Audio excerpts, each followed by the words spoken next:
আসসালামু আলাইকুম প্রিয় এসএসসি 25 ব্যাচের শিক্ষার্থীরা। কেমন চলছে আপনাদের পড়াশোনা? আশা করছি ফেলুদার সাথে আপনাদের কেমিস্ট্রি ইন গেম খুব ভালো চলছে। আমি দেখছি সেখানে কেমিস্ট্রি অনেক কড়া কনসেপ্ট আরিফ ভাই দেখাচ্ছেন। তো আমারও মনে হলো ফিজিক্স নিয়েও কিছু কাজ করা দরকার। এই কারণে আজকে ফিজিক্সের একটা ছোট্ট টপিক খুবই সহজ। আপনারা জানেন তারপরে একটু টুকটাক রিভিশন করে দিই চলে আসুন। এরপরে একটা খুব সুন্দর টপিক পাবেন সেটা হচ্ছে চলতরিৎ নিয়ে সেটা ভিডিও আসছে খুব তাড়াতাড়ি। সেটা অনেক লেংথি ভিডিও হবে আর এটা অনেক শর্ট একটা ভিডিও পাবেন। সো আমরা যে টপিকটা নিয়ে শুরু করব সেটা হচ্ছে আপেক্ষিক তাপ, সুপ্ত তাপ এই জিনিসগুলো কি জিনিস? কিভাবে পানিকে তাপ দিয়ে বাষ্পে পরিণত করা যায় অথবা বরফকে তাপ দিয়ে পানি দেন বাষ্প। কিভাবে কি হয় না হয়, কোথায় সুপ্ত তাপ, কোথাও আপেক্ষিক তাপ, কোথায় কোনটা ইউজ করব। আপেক্ষিক তাপের দরকারটা কি ছিল? এই জিনিসগুলো নিয়ে হালকা কিছু কথাবার্তা বলবো। যত শর্ট রাখা যায় সেটাই চেষ্টা করব। সো আসুন শুরু করা যাক আপেক্ষিক তাপ দিয়ে ভাই। তো ধরে নিলাম m ভরের একটা বস্তু তাপ দিচ্ছি কন্টিনিউয়াসলি। ধরে নিচ্ছি এই জায়গাটাতে আমি ধরে নিচ্ছি কথার কথা কোনো কারণে কিউ পরিমাণ তাপ দিলাম। এতে বস্তুর তাপমাত্রা পরিবর্তন হলো ডেলটি। ডেলটি তাপমাত্রা পরিবর্তন অর্থাৎ আগে একটা তাপমাত্রা ছিল T1, পরবর্তীতে হয়ে গেল তাপমাত্রা T2। T2 মাইনাস T1 এর মান হচ্ছে ডেলটি। ওকে, এইটা হচ্ছে ঘটনা। তো এখন ব্যাপারটা বুঝেন কেন আপেক্ষিক তাপ ব্যাপারটা আসলো। কারণ হচ্ছে দেখেন, এক একটা বস্তুকে আপনি একই তাপ দিলেন কিন্তু এক একটা বস্তুর তাপমাত্রা এক একভাবে পরিবর্তন হয়। পানিকে খুব দ্রুত কি গরম করা যায়? ওই তুলনায় একটা পাতিলে, শুধু পাতিলকে যদি চুলার উপরে তুলে দেন দেখবেন পাতিল খুব তাড়াতাড়ি গরম হয়ে গিয়েছে, কিন্তু পানি কিন্তু অত তাড়াতাড়ি গরম হচ্ছে না। রিজনটা কি? কি হয় এই জায়গাগুলোতে? এই জন্যই আমরা মেইনলি একটা ধর্ম নিয়ে এসেছি, সেটা হচ্ছে আপেক্ষিক তাপ। প্রত্যেকটা বস্তুর একটা আলাদা আলাদা আপেক্ষিক তাপ থাকে, সেটার উপর বেস করেই বস্তুর তাপমাত্রা পরিবর্তন হয়।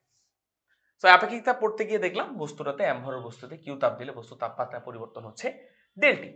আপেক্ষিক তাপের সংজ্ঞা বলে হচ্ছে ভাই, একক ভরের বস্তুর একক তাপমাত্রা পরিবর্তন করতে যতটুকু তাপ দরকার সেটাকেই বলি আমরা সেই বস্তুর আপেক্ষিক তাপ।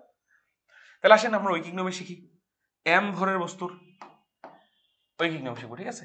এম ভরের বস্তুর ডেলটি তাপমাত্রা পরিবর্তন করতে তাপ দরকার প্রয়োজন হচ্ছে কতটুকু ভাই? কিউ পরিমাণ। অতএব একক ভরের বস্তুর একক তাপমাত্রা পরিবর্তনে তাপ দরকার কতটুকু হবে ভাই? Q divided by M ডেলটি।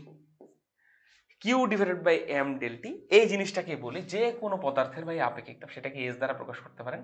সূত্র কি? Q divided by M into del T. Okay, এই মোটামুটি ঘটনা বুঝা গেল। একক কি জিনিস ভাই? এককটা নিয়ে একটু কথাবার্তা বলে দিই। এককটা হচ্ছে এরকম, কিউ এর একক কি ভাই? জুল। এস এর এককের যদি কথা বলি জুল, এম এর একক কেজি, ডেলটির একক ডিগ্রি সেলসিয়াসও বলতে পারেন, কেলভিনও বলতে পারেন। So joule per K G per degree Celsius, এটাই সবচেয়ে বেশি ইউজ হয়। ওকে, তাপমাত্রা পরিবর্তন কিন্তু কেলভিন এককে যা, সেলসিয়াস এককে তা। এই হচ্ছে ঘটনা। আচ্ছা, এবার আসেন এস কার কার উপর ডিপেন্ড করে সেটা একটু বলে দিই।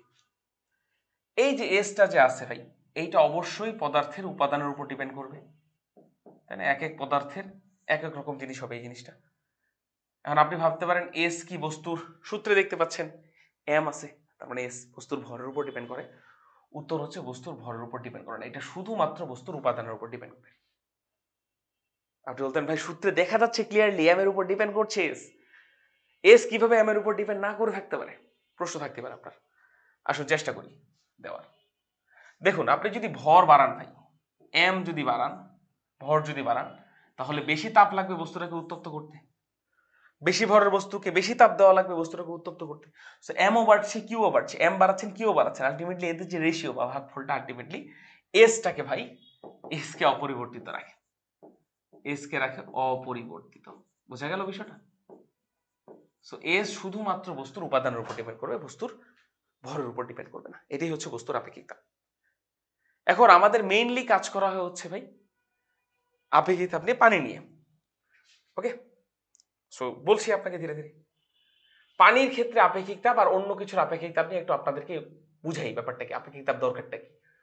সো এস অফ ওয়াটার ধরেন আমি এক জায়গায় লিখলাম, আর এস অফ আয়রন এক জায়গায় লিখলাম। সো এস অফ ওয়াটার পাওয়া যায় হচ্ছে ভাই 4200 joule per K G per degree Celsius, আর এস অফ আয়রন হচ্ছে ভাই 450 joule per K G per degree Celsius. অর্থাৎ 1 কেজি আয়রনের তাপমাত্রা 1 ডিগ্রি সেলসিয়াস বৃদ্ধি করতে তাপ দরকার মাত্র 450 জুল। ওখানে দেখেন পানিতে 1 কেজি পানির তাপমাত্রা 1 ডিগ্রি সেলসিয়াস বৃদ্ধি করতে অনেক বেশি তাপ দরকার।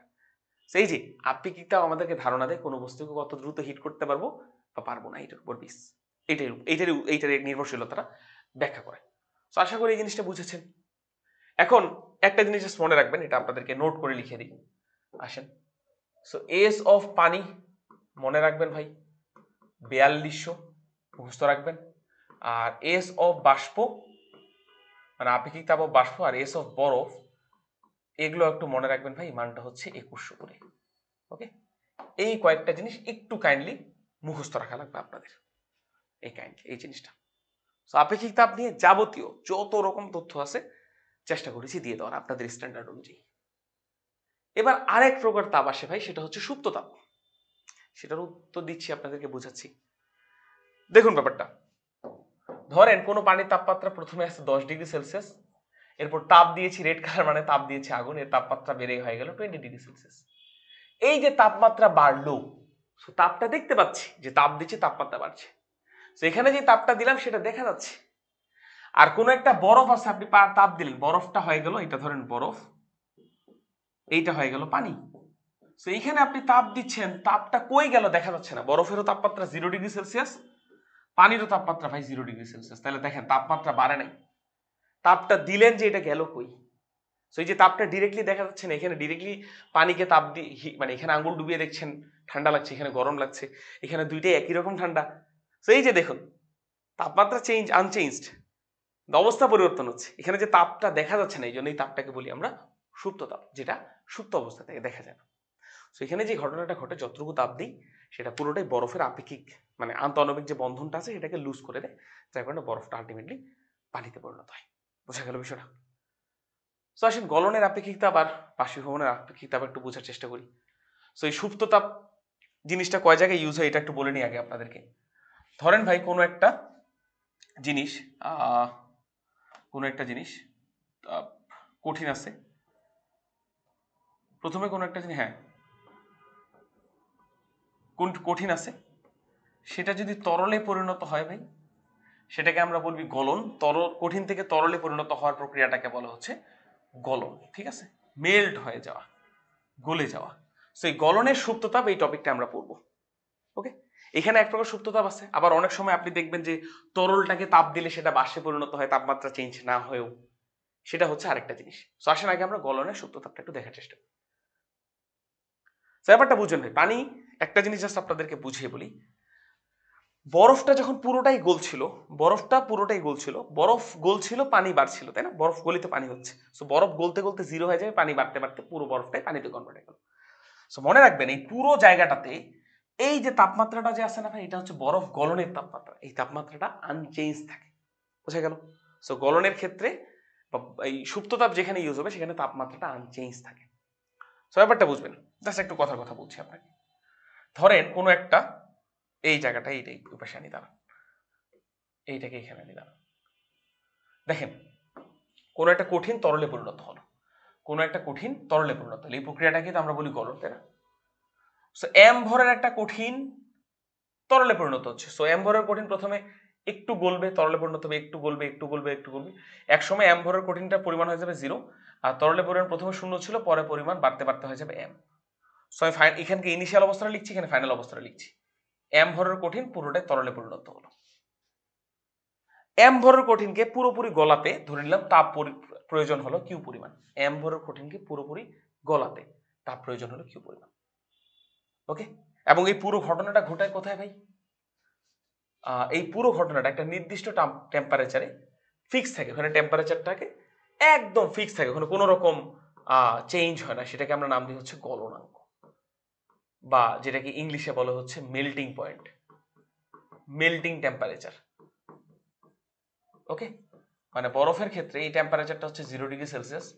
যতক্ষণ পর্যন্ত না পুরো বরফটা গলে পানিতে পরিণত হয় ততক্ষণ পর্যন্ত কিন্তু তাপমাত্রা পরিবর্তন হয় না। তাপমাত্রা কিন্তু আনচেঞ্জড, কিন্তু কঠিনটা কন্টিনিউয়াসলি তরলে পরিণত হয়। এক এক রকম কঠিনের এক এক রকম মেল্টিং পয়েন্ট থাকে, উপাদানের উপর ডিপেন্ড করে। বরফের ক্ষেত্রে সেটা 0 ডিগ্রি সেলসিয়াস।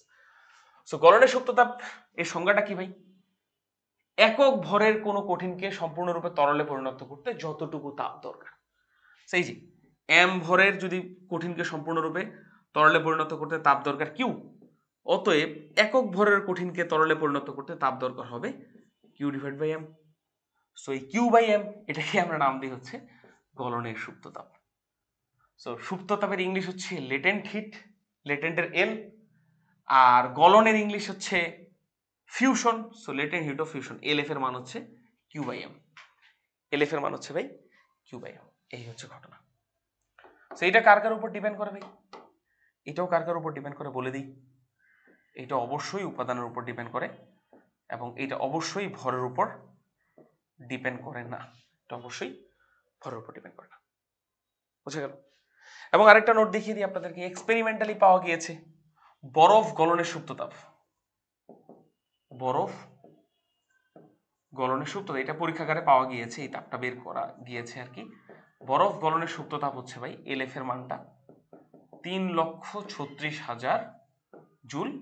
একক কি হবে ভাই? Joule per KG, joule per KG, joule per KG. সেই হচ্ছে গলনের সুপ্ত তাপ। ওকে, আশা করি বুঝেছেন। এবার আসেন বাষ্পীভবনের সুপ্ত তাপ। বাষ্পীভবন জিনিসটা কি ভাই? এখানেও সুপ্ত তাপ ঘটনা ঘটে। কারণ কি ভাই, দেখেন কোনো একটা তরল এটাকে যদি কন্টিনিউয়াসলি তাপ দেন তাহলে সেটা বাষ্পে পরিণত হবে, এটাই ঘটনা, এটাই সত্যি ঘটনা। এবং যতক্ষণ পর্যন্ত না পুরো তরলটা বাষ্পে পরিণত হচ্ছে ততক্ষণ পর্যন্ত তাপমাত্রা পরিবর্তিত হয় না। এবং সেই তাপমাত্রাটাকে আমরা নাম দিতে পারি, যে তাপমাত্রা এই ঘটনাটা ঘটে সেটাকে আমরা নাম দিতে পারি বয়েলিং টেম্পারেচার। ওকে, এক একটা পদার্থের ক্ষেত্রে এই বয়েলিং টেম্পারেচার এক এক রকম। যেমন পানির ক্ষেত্রে 100°C, পানি 100°C উপরে যাবে না, এরপর কন্টিনিউয়াসলি বাষ্পে পরিণত হবে। এখন দেখেন এম ভরের তরল ছিল, সেটাতে কিউ পরিমাণ তাপ দিলাম, পুরোটাই আলটিমেটলি বাষ্পে পরিণত হলো এম ভরের। এবং যতক্ষণ এই কনভার্সনটা হচ্ছিল ততক্ষণ টেম্পারেচার ফিক্সড, বুঝা গেল? এখন বাষ্পীভবনের সুপ্ত তাপের সংজ্ঞাটা কি ভাই? ওই একই জিনিস। এম ভরের কোনো তরলকে সম্পূর্ণরূপে বাষ্পে পরিণত করতে তাপ দরকার যদি কিউ হয়, তাহলে একক ভরের কোনো তরলকে সম্পূর্ণরূপে তাপে বাষ্পে পরিণত করতে তাপ দরকার del Q by M. So এই কিউ বাই এম কে বলি আমরা বাষ্পীভবনের সুপ্ত তাপ। সুপ্ত তাপের ফার্স্ট লেটার, ইংলিশের ফার্স্ট লেটার হচ্ছে এল, আর বাষ্পীভবন মানে হচ্ছে লেটেন্ট হিট অফ ভ্যাপোরাইজেশন। বাষ্পীভবনের ইংলিশটা হচ্ছে ভ্যাপোরাইজেশন, সো ওখান থেকে আসে হচ্ছে ভি। সো এল ভি এই জিনিসটা হচ্ছে del Q by M, L V জিনিসটা হচ্ছে কিউ বাই এম। এবং এটাও একই জিনিস ভাই, শুধুমাত্র উপাদানের উপর ডিপেন্ড করে, এক এক উপাদান এক এক রকম হয়, বস্তুর ভরের উপর ডিপেন্ড করে না। একক একই রকম, জুল পার কেজি। আমাদের মনে রাখা লাগবে শুধুমাত্র পানির ক্ষেত্রে। সো পানির বাষ্পীভবনের সুপ্ত তাপ কত হবে ভাই?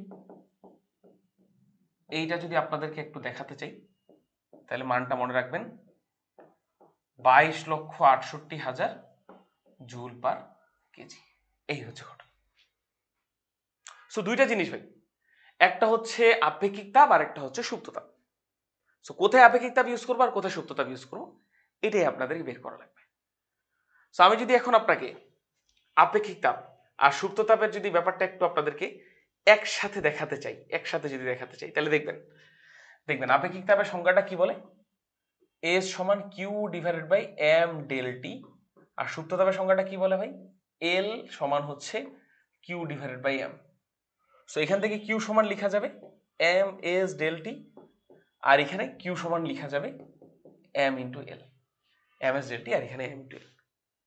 সো কোথায় এই সূত্রটা ইউজ করবো আর কোথায় এই সূত্রটা ইউজ করবো, এম ইন্টু এল লিখবো আর কোথায় এম এস ডেল টি লিখবো, এটাই আসেন এখন দেখেন। সো এই সূত্রটা যখন লিখবেন ভাই তখন মনে রাখবেন তাপমাত্রা পরিবর্তন হবে, অবস্থা পরিবর্তন হবে না। যখন কোনো বস্তুর তাপমাত্রা বাড়বে অবস্থা পরিবর্তন হবে না, তখন আপনি আপেক্ষিক তাপ ইউজ করবেন। আর সুপ্ত তাপ ইউজ করবেন, এল মানে সুপ্ত তাপ, যখন তাপমাত্রা পরিবর্তন হবে না, তাপমাত্রা ফিক্স থাকবে কিন্তু অবস্থা ভাই পরিবর্তন হবে। শেষ কাজ শেষ। এবার জাস্ট একটা আপনাদের বইয়ের মতো করে একটা উদাহরণ দিয়ে আসেন। এই যে এইটা দেখেন, -20°C থেকে 0°C তাপমাত্রা বরফে পরিণত করলেন, ডেফিনেটলি তাপ দেওয়া লাগবে ভাই। সো ধরে নিলাম কিউ পরিমাণ তাপ দেওয়া লাগলো, কিউ 1 পরিমাণ তাপ দেওয়া লাগলো। সেই সূত্রটা কি হবে ভাই, তাপমাত্রা বেড়েছে -20 থেকে 0 হয়েছে, অবস্থা পরিবর্তন হয় নাই, তার মানে সুপ্ত তাপ। ইউজ করবেন mS∆T। এখানে এস এর ভ্যালু কত ভাই? 2100, কারণ বরফের তাপমাত্রা বেড়েছে। আচ্ছা, ভালো জিনিস। 0°C বরফ থেকে 0°C তাপমাত্রা পানি কিভাবে যাবে ভাই? নিশ্চয় তাপ দেওয়া লাগবে। কতটুকু তাপ দেওয়া লাগবে? Q2 পরিমাণ। সূত্র কি ভাই? অবস্থা পরিবর্তন হয়েছে, তাপমাত্রা পরিবর্তন হয়নি, তাহলে mLF। পানির বাষ্পীয় বরফ গলনের শক্তিটা আপনি ইউজ করবেন। আবার পরবর্তীতে দেখেন 0°C তাপমাত্রা পানি থেকে 100°C তাপমাত্রা পানিতে পরিণত হলো। নিশ্চয়ই তাপ দেওয়া লাগবে ভাই। কতটুকু তাপ? Q3 পরিমাণ তাপ। সূত্র কি লিখবেন? mS∆T। বোঝা গেল? এরপরে দেখেন 100°C তাপমাত্রা পানি থেকে 100°C বাষ্পে পরিণত হচ্ছে, অবস্থা পরিবর্তন হলো, তাপমাত্রা পরিবর্তন হলো না। সো তাপ দরকার Q4। সূত্র কি হবে? mLV, বা পানি বাষ্পীভবনে সূত্র। ফাইনালি 100°C তাপমাত্রা বাষ্প থেকে 120°C তাপমাত্রা বাষ্পে পরিণত হলো। তাপমাত্রা পরিবর্তন হলো, অবস্থা পরিবর্তন হলো না। তাহলে এখানে কি হিসেবে ইউজ হবে? অবশ্যই Q5 mS∆T। এখানে এস এর ভ্যালু কত ভাই? 2100, কারণ এটা আবার ওই একই জিনিস, বাষ্প। সেই হচ্ছে ব্যাপার। তো কেমন লাগলো পুরো জিনিসটা একবার জানাবেন। আর মিশ্রণের তাপমাত্রা বের করতে পারেন কিনা, কোনো সমস্যা থাকলে জানাবেন, সেটাও দেখিয়ে দিব। আর অন্য কোনো টপিকে যদি আপনাদের সমস্যা থাকে জানাবেন, অবশ্যই ভিডিও আসবে। তো সবাই ভালো থাকুন ভাই, সুস্থ থাকুন। এই ভিডিওটা এখানেই ক্লোজ করছি। আরো কোনো টপিক থাকলে আরো নিশ্চয়ই ভিডিও আসবে। ভালো থাকুন। আসসালামু আলাইকুম।